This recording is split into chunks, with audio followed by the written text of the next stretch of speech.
예, 오바댜서 1장 19절 또보시겠습니다. 그들이 네겝과 에서의 산과 평지와 블레셋을 얻을 것이요 또 그들이 에브라임의 들과 사마리아의 들을 얻을 것이며 베냐민은 길르앗을 얻을 것이며. 아멘. 언어중심 성경 강의 오바댜서 17번째 셰페라 평지라는 제목으로 말씀을 나누겠습니다. 예, 지난 시간에 우리 개정 성경보다는 개역 성경이 원문에 가깝다고 했죠. 그래서 그걸 기준으로 이제 우리가 이제 살펴본다고 말씀드렸습니다. 남방 사람은 에서의 산을 얻을 것이며 평지 사람은 블레셋을 얻을 것이요라고 했죠. 네겝과 에서의 산과 평지와 블레셋을 얻는다라고 이렇게 개역 성경에서는 병렬을 하고 있는데 그게 원문과 좀 맞지 않다고 했습니다. 자, 지난 시간에는 네겝에 대해서 우리가 공부했고요. 이번에는 그 평지, 셰페라에 대해서 보겠습니다. 자, 평지 사람은 블레셋을 얻는다라고 하죠.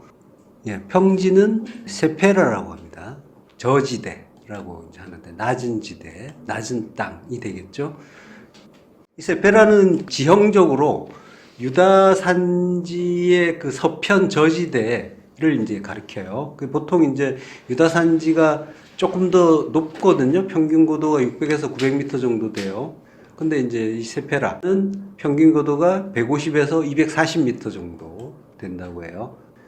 그러니까 상대적으로 좀 낮다라는 그런 개념이 있는 거죠. 그래서 낮은 지역이다라고 하는 거예요. 우리가 지난 시간에 네게브에 대해서 공부했는데 네게브도 물이 없는 땅을 이제 네게브라고 하는데, 그리고 남쪽이라고도 이제 쓰지만, 근데 이제 그게 일반 명사잖아요. 일반 명사인데 그 지명을 가리키는 어떤 특정한 지역을 가리키는 고유명사로 사용되고 있는 거예요. 네게브도 그렇고 셰페라도 그렇고, 예. 그 지리적으로는 이제 이러한 내용이 있다는 거고요. 그 참고로 말씀드리는 거고, 성경적인 의미는 낮은 곳이라고 이제 보시면 될 겁니다. 예. 그 셰페라가 블레셋을 얻는데요. 펠리시티라고 하죠. 예, 블레셋 족속이에요. 예, 그들을 얻는다라고 해요. 자, 여호수아 10장 40절. 이와 같이 여호수아가 그 온 땅, 곧 산지와 네겝과 평지와 경사지와 그 모든 땅을 쳐서 하나도 남기지 아니하고 호흡이 있는 모든 자는 다 진멸하여 바쳤으니 이스라엘의 하나님 여호와께서 명령하신 것과 같았더라. 예. 여호수아가, 예수가 그 칼로, 말씀의 칼이죠. 말씀의 칼로. 여기는 안 나오지만 다른 구절에서 칼날로 쳤다라고 하죠. 거기에서 온 땅이라고 해요. 온 땅을 쳤다라고 하는 거죠. 예, 온 땅은 콜 에레츠라고 해요. 에레츠는 이제 땅이죠. 그 여호수아, 예수가, 여호와가 구원이시다 하는 그분이 치는 거예요. 온 땅을. 그 온 땅의 내용은 산지고 네겝이고 평지고 경사지 그리고 모든 왕이에요. 모든 왕까지 다 들어있는 거예요. 물론 이제 따로 떨어져 있지만 그 땅이라는 것 자체가 우리를 이야기한다고 했잖아요. 온 땅을 치는데, 우리의 모든 것을 치는데, 산지, 높아진 마음이죠. 율법의 성전이야. 하르, 산이란 말이죠. 그리고 네겝, 물 없는 자, 물 없는 것, 우리가 물 없는 자죠. 그리고 셰페라, 낮은 자고, 그리고 경사지고, 그리고 왕이에요. 자, 그 셰페라라는 이제 말이 나오는데, 여기에 동사형은 샤펠이라고 해요. 낮다, 낮추다, 떨어뜨리다예요. 잠언 29장 23절, 사람이 교만하면 낮아지게 되겠고 마음이 겸손하면 영예를 얻으리라 라고 해요. 예. 셰페라가 이제 오늘 주제이기도 한데요. 셰페라는 낮아진 자인 거죠. 낮아진 것, 낮아진 자가 되는 거죠. 사람이, 아담이 교만하면, 아담의 그 교만이라고 해요. 명사로 돼 있어요. 가와 교만이에요. 사람의 교만은 샤펠, 낮아지게 된대요. 히필형이에요. 그래서 낮아지게 되는 거예요. 우리가 스스로 낮아지는 게 아니라 낮아지게 만들어 주시는 거죠. 그리고 마음이 겸손하면 영예를 얻으리라 라고 해요. 여기서는 이제 형용사로 나와서 겸손한 마음이 되겠죠. 샤팔이에요. 샤팔이 셰페르와 계속 같은 맥락이에요. 샤펠이 동사형이고 샤팔이 형용사예요. 그래서 낮은이라는 뜻이에요. 낮은 마음이라고 하는데 마음은 루아흐예요. 영이에요. 그러니까 낮은 영은 영광을 타마크, 붙잡는다, 지킨다 이런 뜻이 되는 거죠. 이게 지금 앞구절과 연결해서 보면은 대조처럼 보이죠. 그렇지만은 이거는 복음의 눈으로 보면은 구원의 서정을 가르쳐 주는 거예요. 하나님께서 그 십자가에서 우리의 그 교만을 낮추어 주시죠. 그러면은 육이 죽고 영으로 살게 되죠. 그러니까 네페시가 죽고 루아흐로 거듭나게 되는 거죠. 그 루아흐, 영이 영광을 붙잡는다, 굳게 지킨다라고 하는 거죠. 예, 하나님의 뜻이 드러나는 것, 그리고 그 뜻을 깨닫고 붙잡는 걸 영광이라고 하죠. 하나님이 낮추시는 자가 되는 거죠. 그에게 영광이 드러나는 거죠. 그러니까 하나님의 뜻은 낮추심에 있다라고 하는 거죠. 그리고 이제 경사지가 나왔죠. 경사지는 아셰다라고 해요. 산 비탈을 이야기하는 거죠. 그러니까 실족하기 좋은 거죠. 예, 그리고 모든 왕, 멜레크. 예, 우리가 왕 노릇하고 있잖아요. 예, 우리 이야기하는 거란 말이에요. 우리를 쳐서 죽이는 거예요.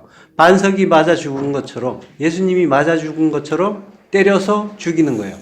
낙하, 때리고 죽이는 거예요. 그러니까 우리 또한 그렇게 맞아 죽어야 되는 거죠. 그렇게 하나도 남기지 아니하고 호흡이 있는 모든 자는 다 진멸하여 바쳤다라고 해요. 하나도 남기지 않았다라는 말은 사리드가 남은 자라고 했잖아요. 남은 자를 샤르, 남기지 않았다. 로샤르, 남기지 않았다라고 하는 거예요. 바로 앞절에서 나왔었죠. 에서족 속에 남은 자가 없으리라라고 했잖아요. 그러니까 이 남은 자는 멸해야 될 남은 자라고 했죠. 우리 안에 그 멸해야 될 것들. 예. 성경은 우리 안의 일로 보자고 했잖아요. 그걸로 볼 때 여호수아, 예수님이 말씀의 칼로 치게 되면은 진멸되는 것은 우리 안의 율법이라고 했어요. 15편에서 오바다서 15편 사리드에서 남은 자 편에서 이제 우리가 거기에 대해서 살펴봤어요.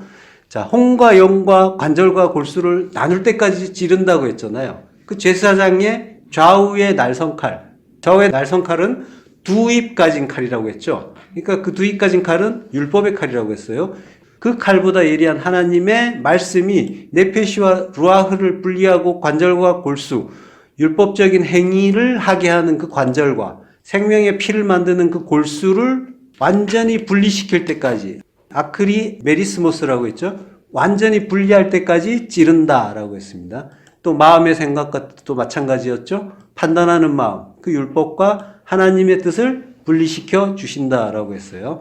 자, 그러니까 진리의 말씀으로 인해서 하나님의 칼이 그걸로 인해서 우리가 그걸 분별할 수 있게 된다라고 하는 거죠. 예, 우리가 그걸 할 수 있는 자가 되는 게 아니라 예수 그리스도의 은혜가 끝까지 그걸 이루어 주신다라고 하는 거예요. 자, 호흡이 있는 자라고 할 때는 호흡은 네샤마예요. 모든 네샤마를 진멸했다라고 하는 거예요. 가나안 정복 전쟁에서 이 호흡이 있는 자, 네샤마에 대한 그 표현이 많이 나와요. 그래서 제가 이제 그 중에서 신명기 10장 16절, 오직 내 하나님 여호와께서 내게 기업으로 주시는 이 민족들의 성읍에서는 호흡 있는 자를 하나도 살리지 말지니라고 했고요. 그리고 여호수아서 11장 11절, 그 가운데 모든 사람을 칼날로 쳐서 진멸하여 호흡이 있는 자는 하나도 남기지 아니하였고, 이런 표현들이 나오는데, 이 호흡이 있는 자를 남기지 않고 진멸한다라고 하는 그런 이야기가 많이 나와요. 지금 이 가나안 정복 전쟁에 대한 표현이잖아요. 요 가나안 정복 전쟁은 노아의 홍수 때 홍수에 의해서 모든 생물이 죽죠. 노아의 가족을 제외한 모든 생명체가 죽는데 그 일과 같은 일인 거예요. 같은 맥락으로 보시면 돼요. 칼로 정복하는 것과 물로 덮는 게 같은 일이란 말이에요. 칼, 물, 전부 말씀이란 말이죠. 예, 창세기 7장 22절, 육지에 있어 그 코에 생명의 기운에 숨이 있는 것, 네샤마, 숨이 있는 것은 다 죽었더라. 예, 지면의 모든 생물을 쓸어버리시니 곧 사람과 가축과 기는 것과 공중의 새까지라. 이들은 땅에서 쓸어버림을 당하였으되 오직 노아와 그와 함께 방주에 있던 자들만 남았더라. 예, 숨이 있는 것, 네샤마가 이제 다 죽는 거죠. 그래서 지금 하나님은 그 네샤마를 다 죽이시는 거예요. 그 호흡을. 예. 육지에 있어라고 하죠. 육지라는 말은 하라브라고 해요. 메마른 땅을 이야기해요. 그러니까 물 없는 땅은 진리가 없는 땅이란 말이죠. 거기에 숨이 있는 모든 것. 요게 네샤마예요. 그게 가나안 정복 전쟁에서 진멸되는 그 호흡이 있는 모든 자인 거예요. 지면의 모든 생물을 쓸어버린다라고 하죠. 자, 지면의 생물을 쓸어버린다. 지금 정복전쟁에서도 다 죽여버린다라고 하는데, 그리고 창세기에서도 노아 홍수 때도 다 쓸어버린다라고 했는데, 이게 전부 멸망시키는 그 죽음이 아니라고 했어요. 이게 쓸어버린단 말도 마하라는 말이에요. 마하는 씻는다라는 말이에요. 닦아낸다라는 거예요. 씻어서 깨끗하게 한다라고 하는 거예요. 열왕기하 21장 13절 후반부, 또 사람이 그릇을 씻어 어품같이 예루살렘을 씻어 버릴지라 라고 해요. 마하예요. 깨끗하게 씻어준다고 하는 거예요. 씻어서 엎는다고 하죠. 엎는단 말이 하파크예요. 하파크가 뒤집어 엎다는 뜻이잖아요. 그리고 변화시키다. 뒤집어 엎어서 변화시키는 거. 이 단어가 소돔과 고모라의 불심판을 내릴 때 다 엎어버리셨다라고 할 때, 진멸했다라고 할 때 쓴 단어란 말이에요. 창세기 19장 25절, 그 성들과 온들과 성에 거주하는 모든 백성과 땅에 난 것을 다 엎어 멸하셨더라. 다 엎어 멸했다는 말이 하파크예요.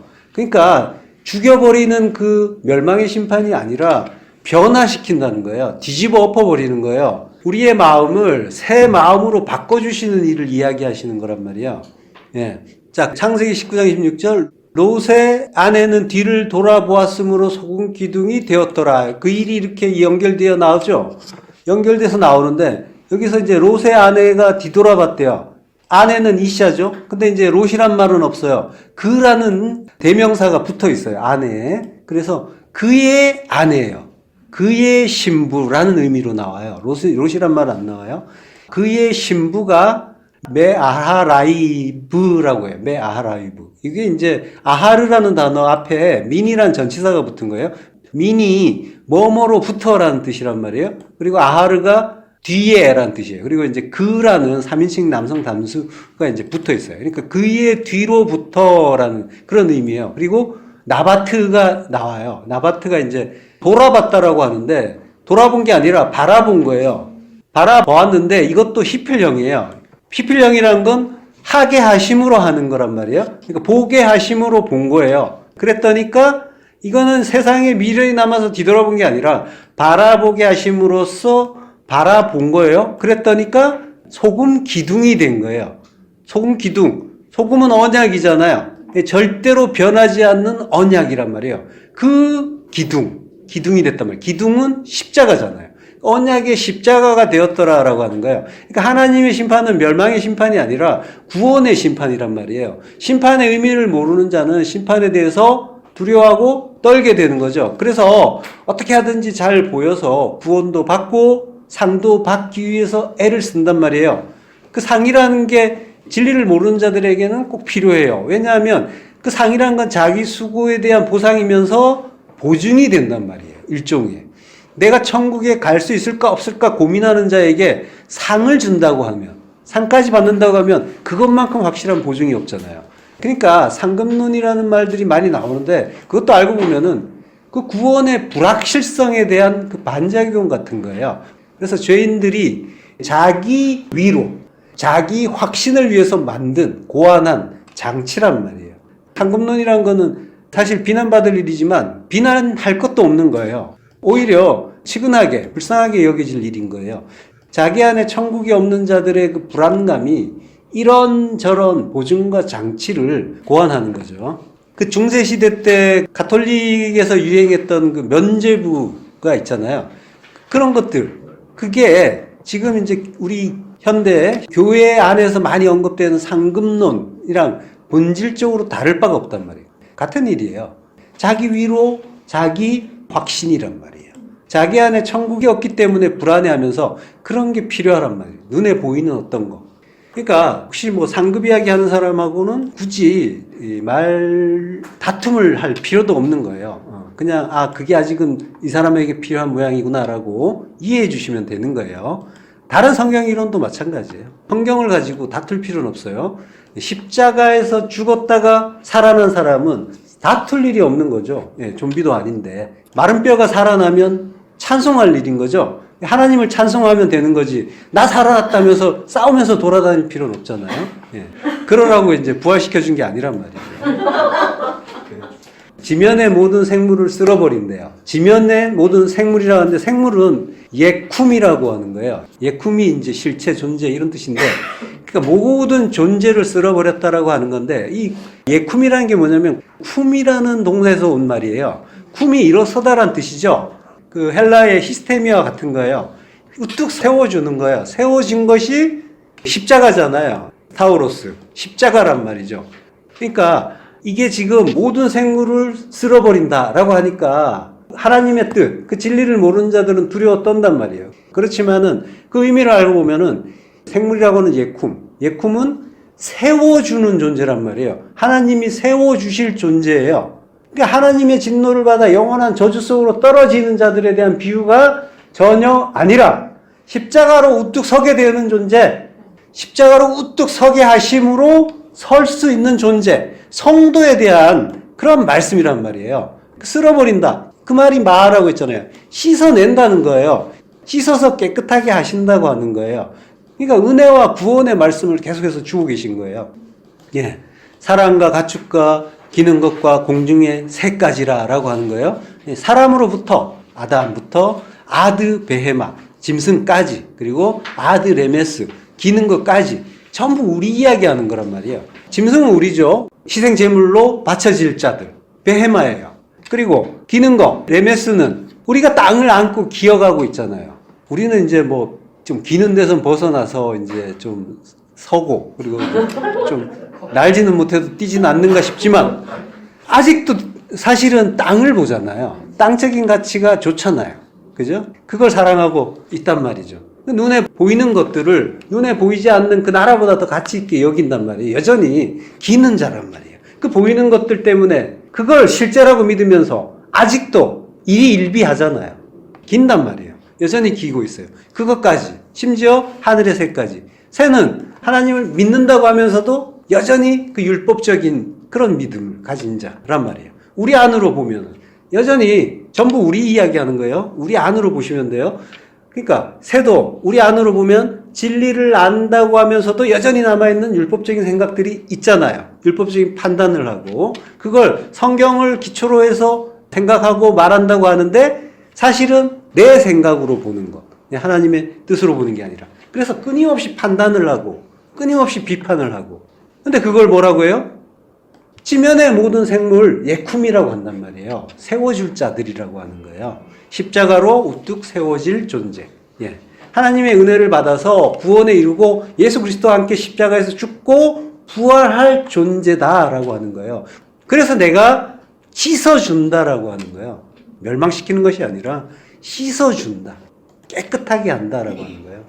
예. 사무엘상 2장 7절 여호와는 가난하게도 하시고 부하게도 하시며 낮추기도 하시고 높이기도 하시는도다. 예. 자, 이 기도가 누구의 기도인지 혹시 아시겠어요? 이게 사무엘서예요. 사무엘이 태어나기 전이에요. 그러면은 요거는 사무엘의 어머니의 기도예요. 예, 한나의 기도. 자, 이 구절을 보면은 우리는 이런 생각이 드는 거죠. 하나님께서 우리 인생들을 가난하게도 하시고 부유하게도 하실 수가 있고 하나님은 능력이 많으신 분이니까 그리고 지위를 낮출 수도 있고 높일 수도 있는 그런 권능이 있으신 분이다 라고 이제 생각을 하죠.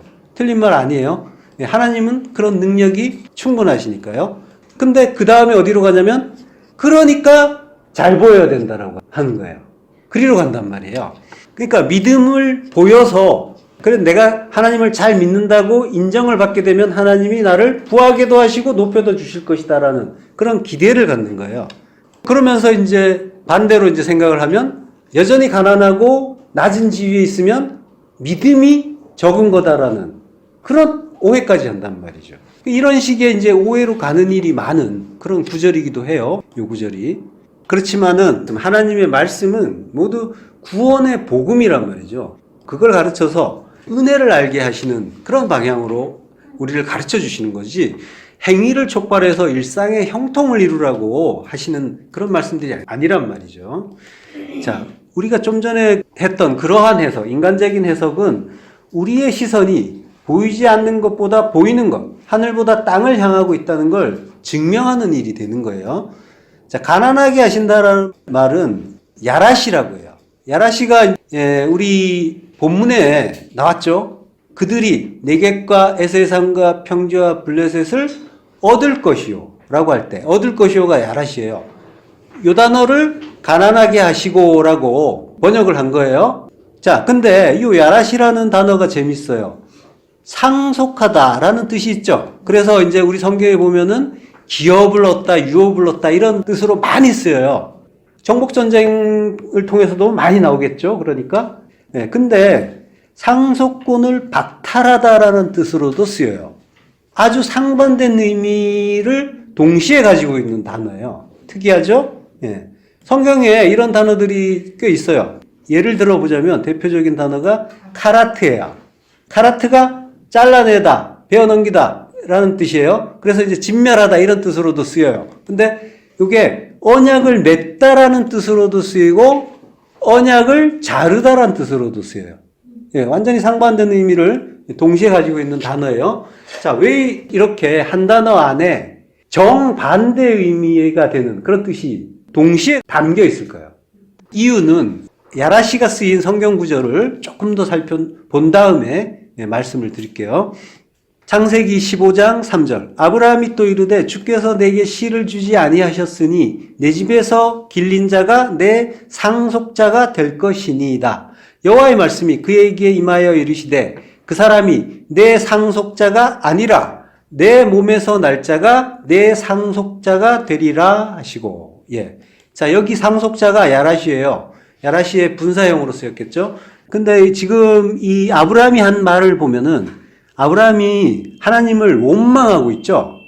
주께서 내게 씨를 주지 아니하셔서 그 상속자를 내가 기다리지 못하고 그냥 내 집에서 길린 자, 종 엘리에셀을 상속자로 삼겠습니다라고 하는 거예요. 근데 원문에 보면 주께서라는 말도 없어요. 당신이 씨를 주지 않았습니다라고 해요. 주지 않았다라는 말에 이제 2인칭이 이제 붙어 있어요. 이제 히브리어는 그런 식인데. 그러니까 주어가 따로 없어도 동사 자체에 2인칭이 들어 있어 가지고 당신이 주지 않았다. 이렇게 이제 해석을 하는 거예요. 자, 그러면은 이제 그렇게 보게 되면 원망이 사실 더 크게 느껴지기도 해요. 당신이 주지 않아서 주님이라는 경칭도 쓰지 않고 있으니까. 자, 여기서 이제 씨를 주지 않았다고 하죠. 씨는 제라예요. 성경에서 씨라는 말이 많이 나오는데 씨는 그리스도를 말해요, 항상. 그렇지만은 아브라함은 씨를 오해하고 있죠. 씨를 안 주셔서 내가 종을 상속자로 삼겠다라고 한단 말이에요. 그러니까 씨를 자기의 육적인 아들로 오해하고 있단 말이죠.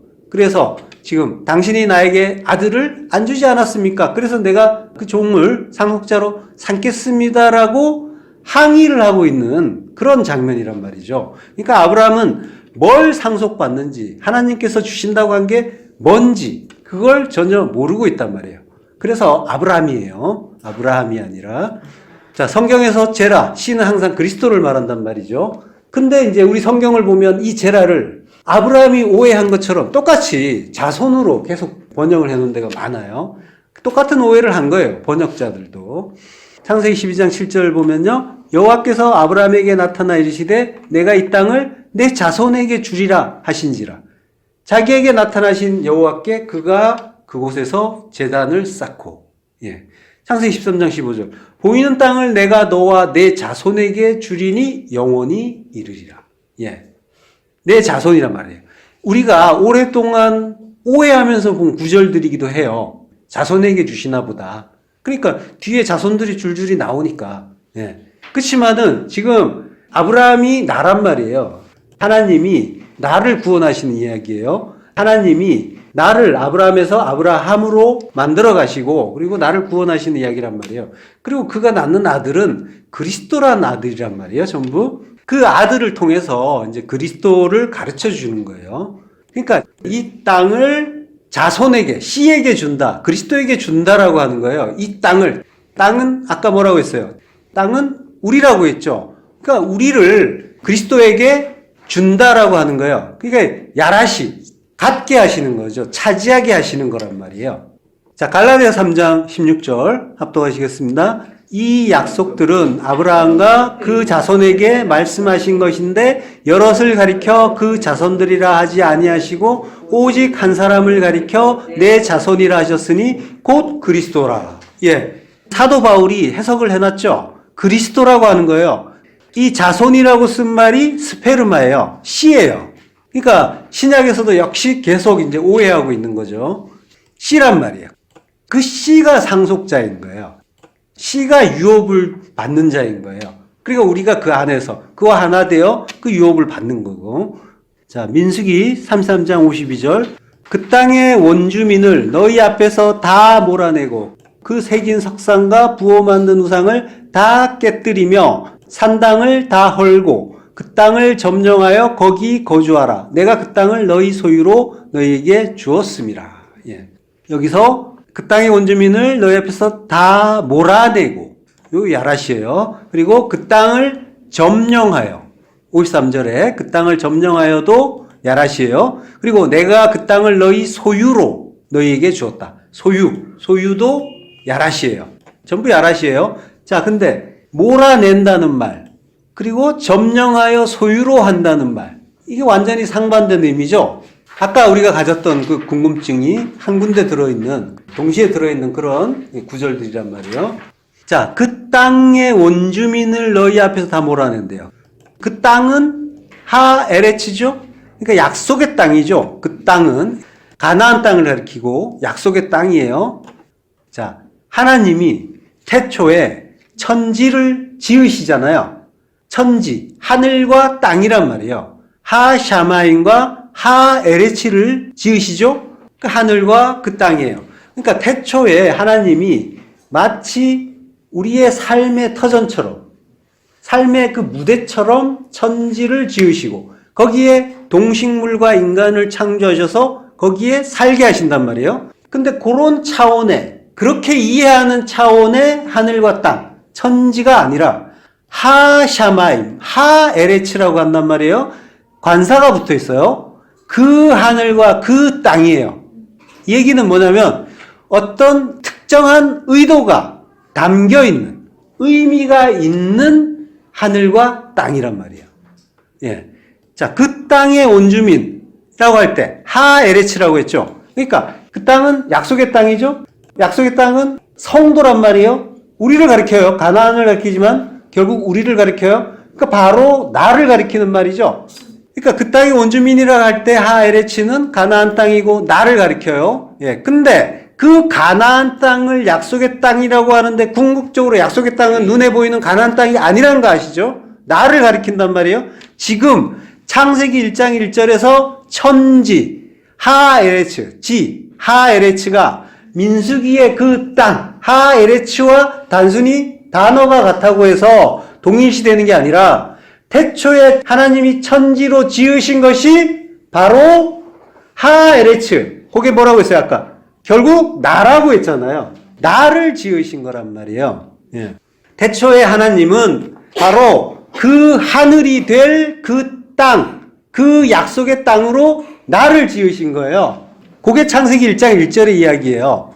성경의 그 모든 말씀, 모든 사건은 바로 그리스도와 나의 이야기라고 했어요. 우리가 그걸 깨닫기 전에는, 온전히 믿기 전에는 눈에 보이고 손에 잡히는 뭔가가 있어야 믿을 수 있고 그게 믿는 건 줄 알았단 말이에요. 하나님이 태초에 천지를 지으셨는데 그게 어떤 사람들은 궁금해요. 그게 몇 년 전이지? 6,000년 전인가? 몇만 년 전인가? 또는 몇 억 년 전인가? 막 이렇게 궁금해한단 말이에요. 그러면서 또 에덴 동산은 어디에 있었을까? 중동에 있을까? 뭐 아프리카에 있을까? 흔적은 없을까? 막 이런단 말이에요. 그리고 노아의 방주는 어디에 있을까? 터키 아라라산에 지금 뭐 묻혀 있다고 하던데, 지금 이런 증거를 찾아가지고 믿지 않는 자들에게 들이밀라고 성경을 주시고 그런 게 아니란 말이에요. 성경을 그런 이유로 주신 게 전혀 아니란 말이에요. 우리가 전에는 증거와 논리로 불신자들을 이겨보고 설복해 보려고 애를 많이 썼어요. 그러나 지금은 그게 얼마나 쓸데없는 일인지를 잘 안단 말이에요. 눈에 보이는 증거로 인해서 믿게 된다면 하나님의 은혜와 능력은 온데간데가 없는 거고 나의 지식과 인식과 판단, 능력만 돋보이고 칭송받는 일이 된다는 거예요. 그런 일은 있을 수가 없는 일이잖아요. 자, 하LH란 말이에요. 그 땅이 우리, 그리고 그 땅의 원주민도 우리예요. 근데 그 땅의 원주민은 지금 누구예요? 정복전쟁하는 동안에는 가나안 7족이잖아요. 그게 나란 말이에요. 우리 안에 옛사람이고 진리가 아닌 율법이란 말이죠. 자, 거기에 덧붙여서 설명을 해주죠. 그 새긴 석상과 부어 만든 우상을 다 깨뜨리며 산당을 헐고 라고 이제 막 한단 말이에요. 우상들, 오해된 하나님, 우상들의 정체는 나란 말이에요. 결국 내가 하나님 노릇하는 게 우상이란 말이에요. 그걸 모두 몰아내고 점령해라. 야라시. 그러면 그것이 너의 소유가 되고 기업이 된다. 야라시란 말이에요. 자, 그러니까 이게 같은 단어 안에 상반된 의미가 있다는 건 뭐냐면 몰아내는 건 나의 옛사람이고 율법이고 하나님 말씀으로 진리로 그걸 점령하면 그러면 야라시죠? 그 가나안 정복전쟁은 칼날로 하고 있죠. 하나님의 말씀이란 말이에요. 말씀의 검으로 우리 안에 가나안 7족을 진멸하고 있단 말이에요. 지금 우리 안에서 그 일이 벌어지고 있단 말이에요. 하나님 말씀이 하나님의 진리가 우리를 정복하고 장악해 가고 있단 말이죠. 그리스도의 말씀으로 그 진리로 내가 죽고 참된 약속의 땅이 되면 나는 하늘이 되는 거예요. 샤마임. 그러면 그 나라를 기업으로 받는 일이 지금 내 안에서 이루어지는 일이란 말이에요. 그러니까 죽고 부활하는 일이 동시에 일어나는 거예요. 그래서 야라시에 상속 못 받는다, 상속 받는다가 같이 나오는 거란 말이에요. 그 옛사람은 상속 못 받으니까 진멸하고 그러면 새로운 피조물로 들어서는 내가 상속을 받는단 말이에요. 그 가나안 7족. 우리 안에 그 율법은 절대로 하나님 나라 상속받지 못한다. 야라시란 말이에요. 오직 십자가에서 죽고 부활한 그 진리만이 그 나라를 유업으로 상속받는다. 야라시. 예. 상반된 의미지만 우리 안에서 같은 일로 이루어지는 일이라고 하는 거예요. 십자가 죽음 말을 하지만 이 죽음은 거창한 죽음이 아니라 가나안 7족의 진멸인 거예요. 가증한 우상과 산당을 때려 부수는 일인 거예요. 당연한 일인데 마치 거창한 일을 하는 것처럼 착각하지 말아야 되는 거예요. 우리가 마치 거창한 일을 하는 것처럼 힘들어 하는데 그거는 하나님 나라 들어가는데 걸림돌이 될 뿐이란 말이에요. 당연히 죽어야 되는 거예요. 당연히 진멸되는 거예요. 그걸 이루어 주시는 하나님을 기대하고 찬양해야 되는 거죠. 카라트도 마찬가지죠. 아까 이야기했던 그 카라트. 언약을 맺다, 언약을 자르다. 예. 다 마찬가지란 말이죠. 그런 의미인 거예요. 자, 민수기 15장 31절. 그런 사람은 여호와의 말씀을 멸시하고 그의 명령을 파괴하였은즉 그의 죄악이 자기에게로 돌아가서 온전히 끊어지리라. 예. 카라트. 성경에서 죄인, 악인은 다 나라고 했어요. 내 안에 죄악을 모두 잘라버리는 게 끊어버리는 일이고 이것이 언약을 새롭게 맺는 일이 되는 거죠.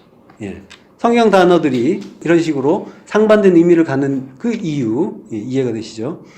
자, 사무엘상 2장 7절로 돌아가서요. 가난하게도 하시고 야라시예요. 그러니까 야라시는 우리 안에 율법을 진멸시켜 주심으로써 하나님만으로 기뻐하는 가난한 자로 만들어 주시는 일인 거죠. 그래서 가난하게도 하시고 그리고 부하게도 하시고 아샤르라고 해요.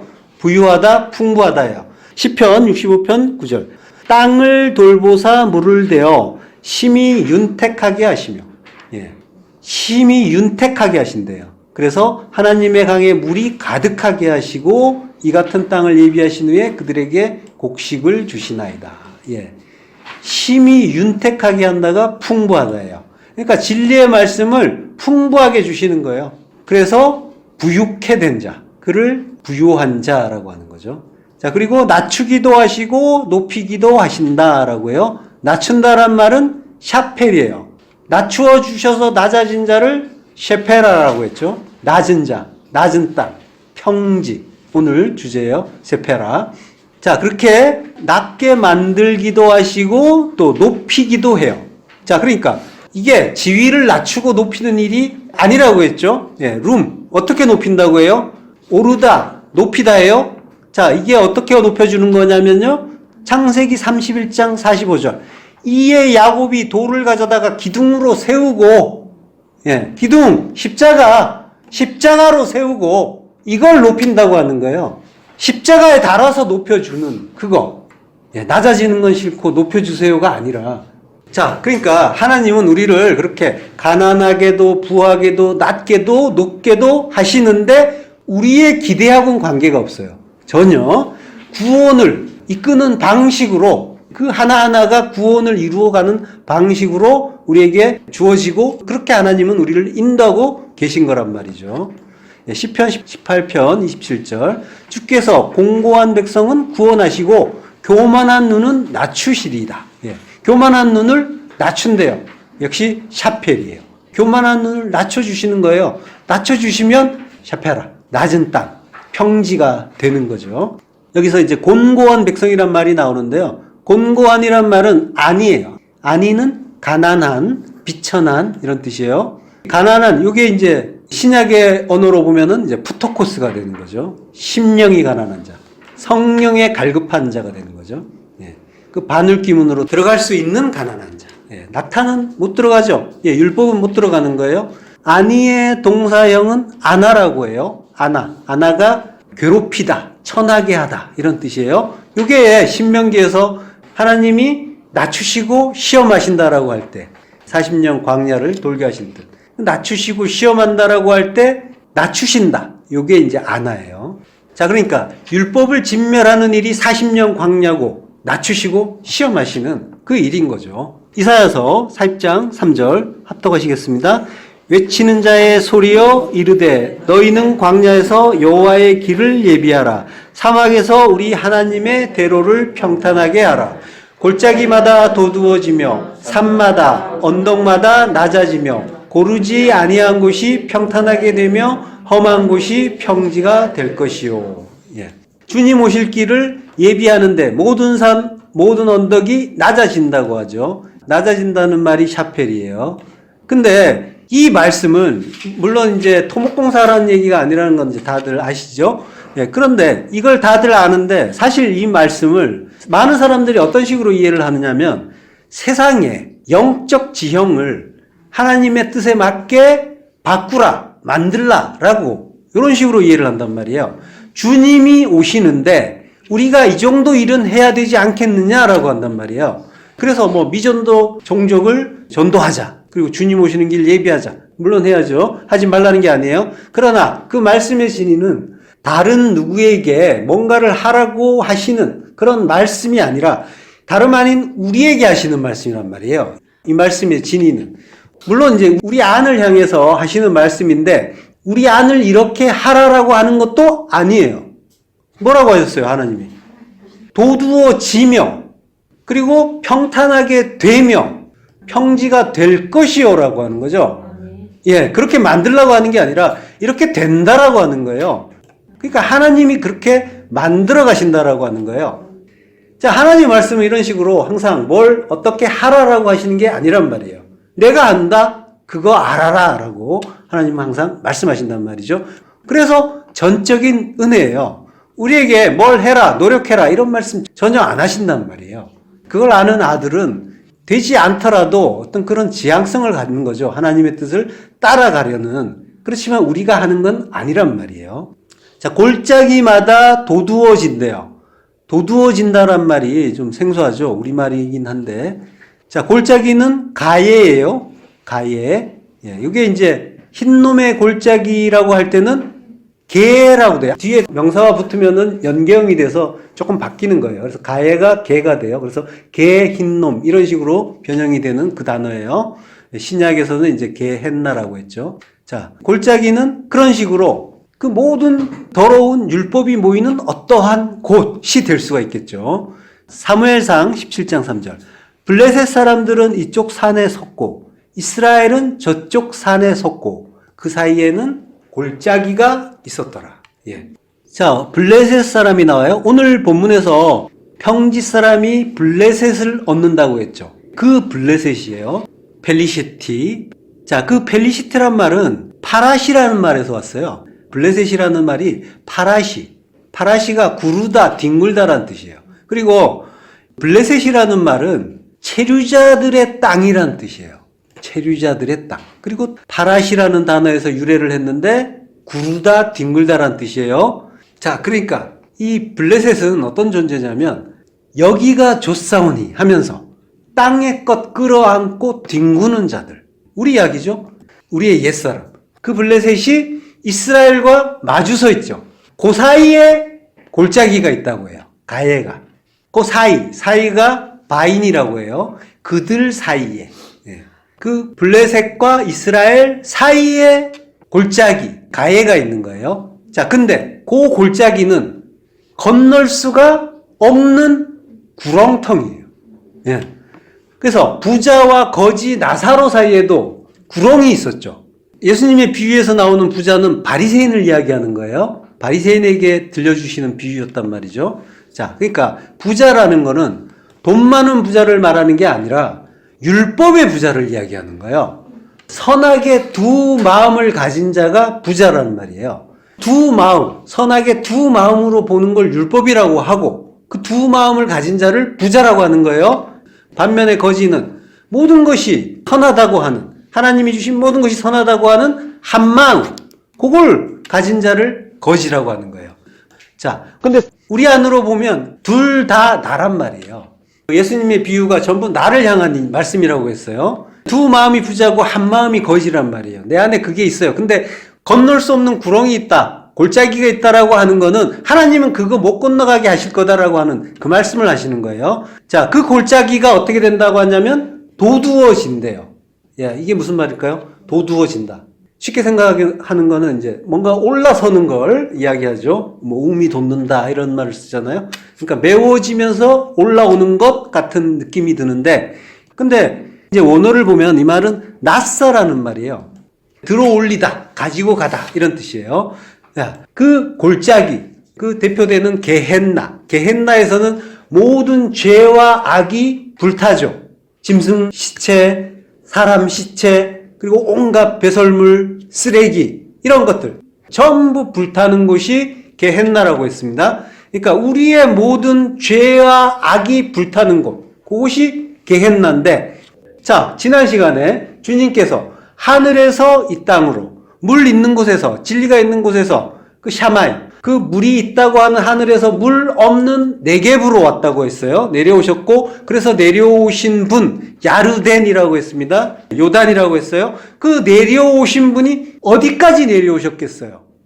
가장 낮은 곳까지 내려오셨겠죠? 지금 우리 성경에서 나온 지형 중에서 가장 낮은 곳은 어디입니까? 골짜기죠. 게헨나까지. 예. 가장 낮은 곳, 골짜기. 주님께서 희생 제물의 자리까지 낮아지신 거잖아요. 희생 제물로 죽는 그곳이 어디예요? 예수님이 희생 제물로 죽는 곳, 그곳이 제단이죠. 십자가죠. 예. 그러니까 우리의 모든 죄가 불타는 곳, 죄와 악이 불타서 소멸되는 곳은 십자가잖아요. 그러니까 골짜기와 십자가는 같은 장소란 말이에요. 주님이 거기까지 내려오시고 거기에서 같이 불타주시는 거예요. 먼저 죽으시고 십자가로, 희생제물로.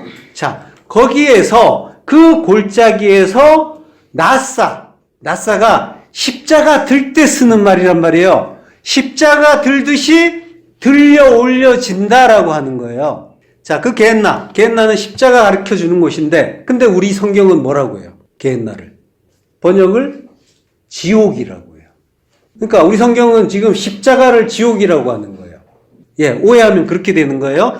그러니까 죄인들에게 고난의 십자가는 지옥으로 감지가 될 수가 있어요. 그렇지만 아들에게는 그곳이 하나님 나라로 들어가는 문이고 하나님이 우리에게 주시는 선물로 감지가 되지, 그곳이 지옥으로 감지가 되지 않단 말이에요. 여러분 어떠세요? 그곳이 하나님이 주신 그 십자가의 자리가 고통으로, 지옥으로 감지되시는지 아니면 하나님 나라로 들어가는 귀한 선물로 감지가 되는지. 예.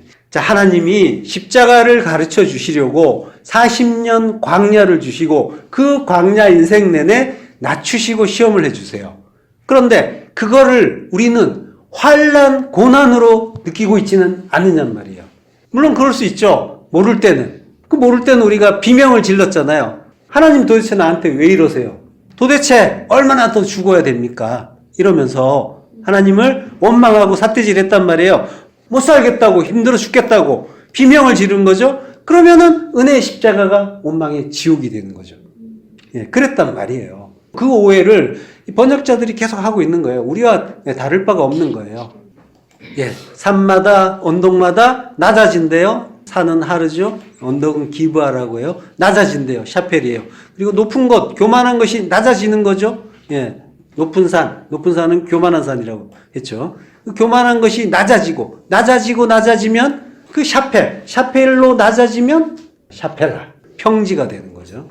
고르지 아니한 곳이 평탄하게 되며, 고르지 않는다란 말은 야코브예요. 예, 야코브는 야곱이에요, 야곱. 속이는 자, 야곱이었던 우리가 미쇼르, 평지, 평온, 똑바로 정직함, 예, 정직하게 되고 하나님의 뜻을 아는 자가 되는 거죠. 그리고 험한 곳이 평지가 될 것이요. 레케스, 지나갈 수 없는 험한 곳이에요. 아브라함이 부자에게 너희와 우리 사이에 구렁이 있어 너는 우리에게 건너오지 못하고 우리도 못 건너간다라고 했죠. 예, 율법과 진리는 공존할 수가 없는 거죠. 서로 지나갈 수 없는 험한 곳, 그곳이 비카, 평지가 된다라고 하는 거죠.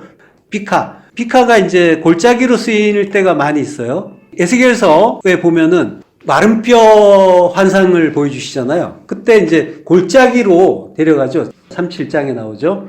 거기에 이제 나오는 단어가 전부 비카예요. 골짜기라고 나오는 말이 비카인데, 이 비카는 골짜기가 아니에요. 험한 곳이 비카가 되는데 험한 곳이 골짜기가 되면 안 되잖아요. 골짜기가 아니라 평지로 봐야 되는 거예요. 자, 에스겔이 그러니까 환상 중에 뼈들이 쌓인 골짜기로 간 것이 아니라 인간들이 살았다고 하면서 돌아치는데 영의 눈으로 보여주시니까 실상은 그들이 바싹 마른 뼈만 남은 존재라고 하는 거예요. 우리 이야기하는 거죠. 자, 우리가 근데 이제 에스겔서를 보면은 에스겔이 이제 우리고 그 뼈들은 불신자들, 이제 이런 생각들을 하죠. 근데 지금 하나님이 에스겔에게 인자야라고 하시잖아요. 그러니까 에스겔은 지금 예수님의 모형으로 나오는 거예요. 그러니까 바짝 마른 뼈다귀는 납니다. 예, 여기에 이제 실감이 잘 안 날 수도 있어요. 예. 이제 그 정도는 아니지, 뭐 이제 이렇게 생각할 수 있는데, 자, 에스겔서 37장 4절. 또 내게 이르시되 너는 이 모든 뼈에게 대언하여 이르기를 너희 마른 뼈들아 여호와의 말씀을 들을지어다. 주 여호와께서 이 뼈들에게 이같이 말씀하시기를 내가 생기를 너희에게 들어가게 하리니 너희가 살아나리라 라고 해요. 자, 들으래요. 샤마는 들으면은 순종한다는 뜻까지 있어요. 듣고 순종하는 것, 따르는 것. 내 말 좀 들어 하면 듣고 따르는 거예요. 그거까지가 샤마예요. 자, 그리고 생기라는 말은 이제 어떤 기운이 아니라 요거는 이제 루아흐, 성령이에요. 성령, 진리 영이시죠? 성령이 오시면 진리를 알게 되고 진리와 율법을 분별하게 되죠. 그래서 행위만 무성했던 그 뼈다귀, 간절, 부자에게 진리의 성령이 덮이면 여호와의 말씀을 듣고 순종하는 자, 모든 것이 선하신 하나님의 은혜라는 걸 아는 한마음의 거지가 되는 거죠. 자, 그렇게 듣고 순종하는 것. 요걸 하고 있으면 이제 뼈는 아닌 거예요. 예. 자, 에스겔서 21장 26절. 주 여호와께서 이같이 말씀하셨느니라. 관을 제거하며 왕관을 벗길지라. 그대로 두지 못하리니 낮은 자를 높이고 높은 자를 낮출 것이니라. 예. 하나님처럼 높아져 스스로 왕노릇하던 우리의 왕노릇을 멈추어 주신다라고 하시는 거죠. 그리고 낮은 자를 높이고, 샤팔이에요. 낮은 자를 가바, 높여주신대요. 그리고 높은 자는 낮춘다. 높은 자는 가보아흐. 가바에서 나온 말이죠. 가보아흐. 높은 자를 샤펠, 낮춘다라고 하는 거예요. 평지로 만든다는 거죠. 자, 그렇게 낮아진 자가 가난한 자고, 그를 우리 신약에서는 뭐라고 하냐면 온유하고 겸손하다라고 해요. 마태복음 11장 29절.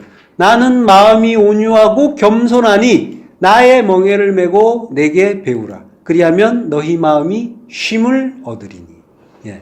프라위스라고 해요. 온유하다. 이게 70인역에서는 히브리어 아니의 역어로 쓰였어요. 가난한. 예. 온유하다는 건 마음이 따뜻하고 부드러운 걸 말하는 게 아니라 심령이 가난한 자, 성령에 갈급한 자, 하나님만으로 기뻐하고 만족하는 한마음의 거지, 그 자를 온유하다라고 하는 거예요. 그걸 위해서 하나님이 40년 광야를 돌게 하시는 거예요. 예. 낮추시고 시험하시고. 예. 낮추시는 게 아나. 예. 자, 우리를 괴롭게 하는 그 고난, 환난이 우리를 하나님만으로 기뻐하고 하나님만으로 즐거워하는 거지 만드는 일이란 말이죠. 하나님이 이 40년 동안에 내게 광야길을 걷게 하신 것을 기억하라라고 하셨죠. 여기에서 기억하라고 하는 이 광야길은 40년을 뭉뚱그린 길이 아니라 광야의 모든 길을 기억하라라고 한다고 했어요. 이 콜이라는 단어를 해석에 넣지 않았어요. 모든 길이란 말이에요. 모든 광야길. 그러니까 우리 일상에 주신 모든 길이 하나님의 낮추시고 시험하시는 은혜의 선물로 주어지는 길이란 말이죠. 그 모든 길이 예수 그리스도의 길인 거예요. 그 길이 생명의 길이란 말이에요. 그 속에서 우리가 생명이 뭔지 영생이 뭔지를 배우는 거란 말이에요. 그러니까 하나하나의 길이 어떤 거는 마음에 안 드니까 무시하고 내팽개치고 또는 미워하고 이러라고 주신 길이 아니라 하나하나 속에서 배우라고 주신 길이란 말이죠. 그 모든 길이 은혜의 길이에요. 필요 없는 길이었다면 걷게 하지 않으세요. 모든 길이 하나님이 선물로 주신 길이란 말이에요. 지금 나에게 주신 모든 것들이 감사로 느껴지셔야 되는 거예요. 그걸 배우라고 주시는 인생의 모든 길, 모든 일들을 우리 성도들은 일희일비하면서 선하게 두 마음으로 판단하면서 받는 것이 아니라 하나님이 왜 죽으라고 하시는지, 왜 낮은 자, 가난한 자가 되라고 하시는지를 이해하고 잘 죽으면 되는 거란 말이죠. 물론 죽을 능력도 없어요, 우리는. 우리의 불가능을 아시는 하나님이 잘 죽여주실 거예요. 그러니까 하나님이 죽여주실 때 놀라지 말라, 두려워 말라라고 하시는 거죠. 예, 담대하라. 우리에게 주시는 당부의 말씀인 거예요. 기뻐하고 감사하면 되는 거란 말이죠. 그리고 겸손하되어 타페이노스라고 해요. 이게 낮은, 비천한 이런 뜻이에요. 이게 70인역에서 셰페라, 평지란 뜻인 거예요. 자, 그러니까 나는 가난한 자고 골짜기까지 십자가까지 낮아진 자. 온유하고 겸손하다는 말씀은 바꿔서 이야기하면 나는 가난한 자고 그리고 골짜기까지 십자가까지 낮아진 자라고 하시는 거고, 그러니까 나의 멍에를 메고 내게 배우라라고 하시는 거죠. 나의 멍에 내 십자가 같이 지고 내게 배우라. 내가 죽은 것처럼 너도 죽어라라고 하시는 거예요. 그리하면 너희 마음이 쉼을 얻으리니. 예, 이게 안식이다. 이게 천국이다라고 하시는 거죠. 그러니까 잘 죽어라라고 하는 거예요. 그렇게 십자가의 자리까지 낮아지신 그 세페라, 그 평지, 우리 주 예수 그리스도께서 이 땅을 끌어안고 여기가 좋사오니 하면서 뒹굴던 우리 펠리시티, 블레셋을 야라시 차지해 주시고 붙잡아 주시고 그리고 하나님 나라의 기업으로 삼아 주시는 것이 다른 무엇보다 크고 감사한 은혜라는 걸 알고 우리는 그 은혜 찬송하는 아들 되는 겁니다. 그 은혜 찬송하시길 축원합니다. 기도하겠습니다. 하나님 은혜를 감사합니다. 물이 있는 곳, 그 하늘에서 이 낮은 땅, 골짜기까지 만유의 주께서 희생 제물의 자리까지 낮아지고 낮아지는 그 본을 우리에게 보여주셨습니다. 그 뜻을 아는 아들, 상속자가 되기를 원합니다. 그 기쁨으로, 그 하나님의 그 유업을 받는 그 기쁨으로 영혼까지 찬송하길 소망합니다. 예수 그리스도 이름으로 기도했습니다. 아멘.